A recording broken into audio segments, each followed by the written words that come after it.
There was the time a guy tried to fight me for stealing his seat.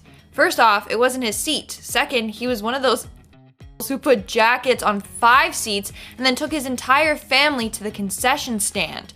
I'm not sure where this sense of entitlement comes from, but if you want to save your seats for your family and friends, at least one of them needs to stay with your seats. It's true, okay? You have one person or like couple people go to the concession stand, couple people stay with the seats. Oh no, sorry, someone's sitting there, blah, blah, blah. But also, if they did see the jacket on the seat, wouldn't you think, oh, I think someone's sitting there? Like, did this person then move the person's coat? Because that's going too far, you know?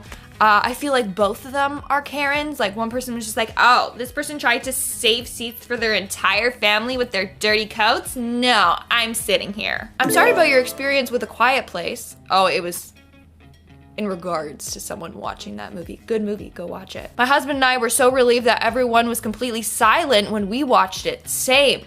Everyone was dead silent. I had chips with me, I didn't even want to take a bite, okay? The crunch and then people stare at me. However, when we saw Hereditary, that movie, that was not the case. There was couples sitting 2 seats away from us that talked literally from the time the movie started to when it finished. They even brought alcohol too. Nice. And the girl basically was telling her guy the whole plot as it was happening. Because, you know, it's not like he wasn't watching and it wasn't a hard movie to follow. Hereditary? Did we watch the same movie? Pretty hard to follow. It's like, what's going on here? She stick her head out the window, poof, why is she dead? Anyway, I really wanted to get up and get someone, but I hate confrontation, same, and I was really just trying to enjoy the movie. Looking back, I should have just got someone. I didn't know about the alcohol till after when my husband told me, but we were pissed. We ended up buying the movie and enjoying it at home. That will be the last time we watch a horror movie at the theaters. Wow. Also, for you to go out and buy Hereditary, not a movie I would ever purchase and watch. No, thank you. No! Have you guys seen it? That movie was just like, I don't want to swear, but it was a mind. Hey everyone, what's up? And welcome back to the Peaches channel on the internet. I'm your host, Peach. And today we're looking at some Karens that freaked out in movie theaters because they freak out absolutely everywhere. If you're excited, smash that like button, comment something down below, and obviously subscribe to Peach, be a Peach. Now, let's continue on with the video. Rango, 2011. Some guy in front of me was donning a notepad and pen and had his arms crossed the entire movie. We get to the part where you discover the twist. I haven't watched Rango, so I don't know the twist. Don't ruin it. He has a man-baby attitude, and he jerks his body in motion to stand up and say, I knew it! I freaking knew it! I knew this was gonna be some liberal Al Gore bullshit. Everyone in the theater was angry as myself included. Discount Michael Moore decides to sit back down, and I hear him complaining his off about the movie to his friends as we all left. What was with the notepad and pen? Was he taking notes? Was he trying to solve the movie as it was going on? Was he a maybe he was a movie critic. Maybe he was a movie critic. You know, Rotten Tomatoes. Hey, I had a experiments at Spider-Man Homecoming too. Some jackass thought the movie was his open mic. He was very overweight and had a neck beard, so I hope that helps you internalize what sort of voice he had. Okay. He thought he was the most clever person in the theater when he would respond to somebody in the movie saying the heaviest element in the universe or something along those lines with mud. Probably how he said it too, you know? So fucking annoying. Let the movie make the jokes. Another similar dude was a few rows down from me in Infinity War and would very loudly and obnoxiously laugh at every joke, in addition to responding to plot points with things such as, that's not good, or uh-oh. Mind you, this was a week or two after the movie came out in the middle of the afternoon, so it wasn't the most packed theater in the world, and everybody could hear this dude commentating and obnoxiously laughing. This guy was trying to like put on a show and make other people laugh. You know, like, that's what she said. Am I right? Am I right? I'd throw popcorn at his head. I wouldn't. I don't like confrontation. But same with the other, the other dude can't help if his laugh is obnoxious, you know? Like, he can't control that. But when he's like, uh-oh, that's not good, that's pretty annoying. During Spider-Man Homecoming, some idiot thought a good way to calm down their baby, why are you even taking a baby into a theater? Yeah. Was to play Peppa the Pig. Volume up, screen brightness maxed. Oh man. I got super upset at it and said something like, seriously? You're gonna bring a baby to the movies and then annoy people with your phone? Take the baby out of the theater. This is ridiculous. That's the voice that I gave them. Some jack in their party of 10 got up and was like, what's your problem here? And I'm like, this baby is crying and he's playing a TV show on his phone. You can't do that in a theater. And he said, it's not even loud, okay? Calm down. Adrenaline had already kicked in, so I had the balls to say, are you f***ing joking? The phone shouldn't be on at all. Never mind low volume. It's distracting and we all paid to watch a movie, not hear a baby cry and a TV show on a phone. And he was stepping closer to me, but before he could, the guy with the baby said something to him in their language, and he apologized to me and took the baby out of the theater. Woo! The jack sat down. I remember muttering, ridiculous, under my breath a few times as he left. Not too loud, but audible, even so that they could hear me. That is pretty unbelievable for someone to be like, oh no, the baby's crying. You take the baby out instead of being like, oh, I'm Peppa. That was a pretty spot on impression though. Star Trek, the first JJ one, and Predators. I had a very good friend that I liked a lot, ooh la la, back in high school. During both of these films, I was horrified to discover he loved to talk during the movies. I don't mean talk to just me, and he was a bit too loud. No, he wants to be heard by everyone. Like he makes an active effort to crack jokes the entire theater can hear. Wow. Okay. He was trying to give the theater his own personal commentary track. Maybe this was the guy from the other story. Wow, maybe it is. Sounds like the other guy.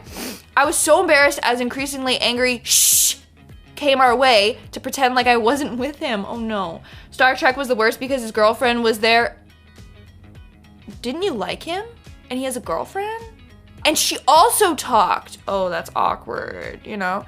I can see why they're together though with dating. She spent the entire time trying to figure out where she knew Zoe Saldana from, only to literally yell, oh, she's that lesbian, she's that lesbian.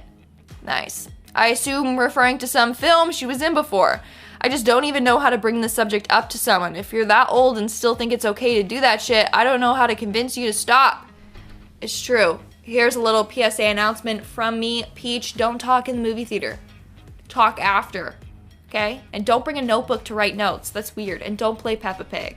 I went to go see Moonlight at the Don't Know That Theater in Hollywood, and the entire movie, these grown-ass men would laugh out loud and make comments anytime something gay would happen. Ugh.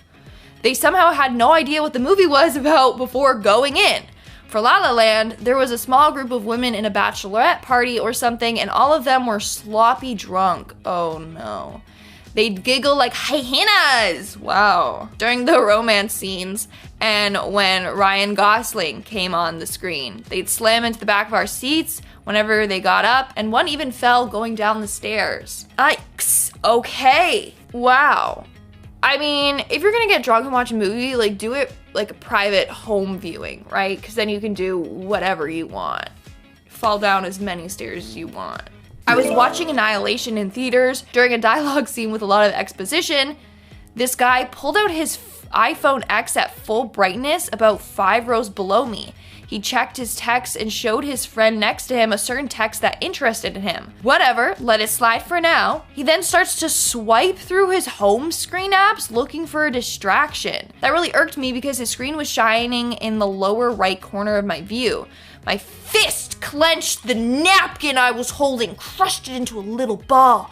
I threw the ball of napkin, gave it the perfect arch, and nailed him right in the head. At the same time, an attendant approached him and asked him to put away his phone. The dude next to me choked back a laugh.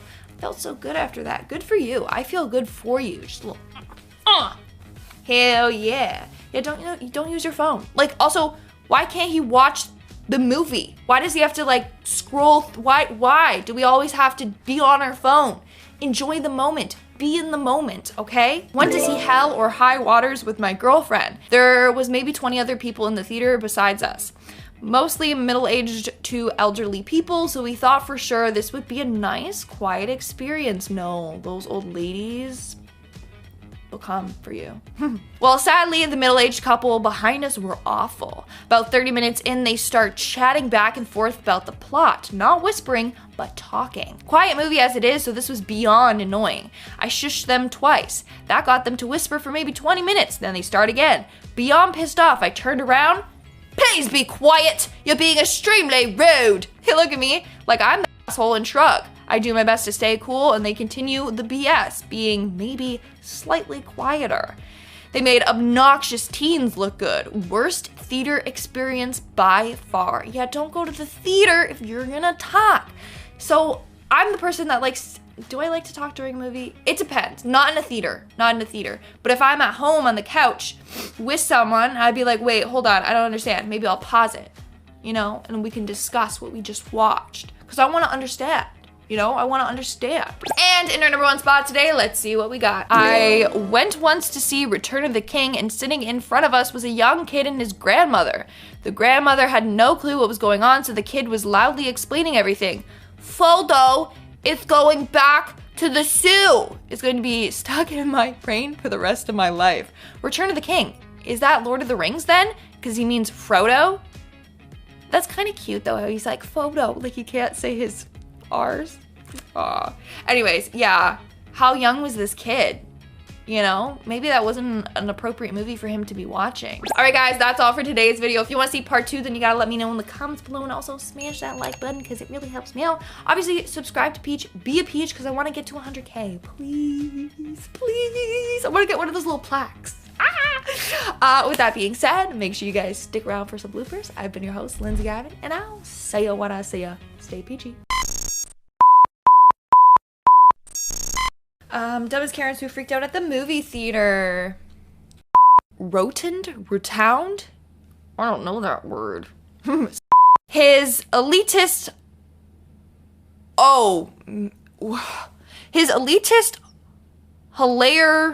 Hollier. What is that word? Anyway,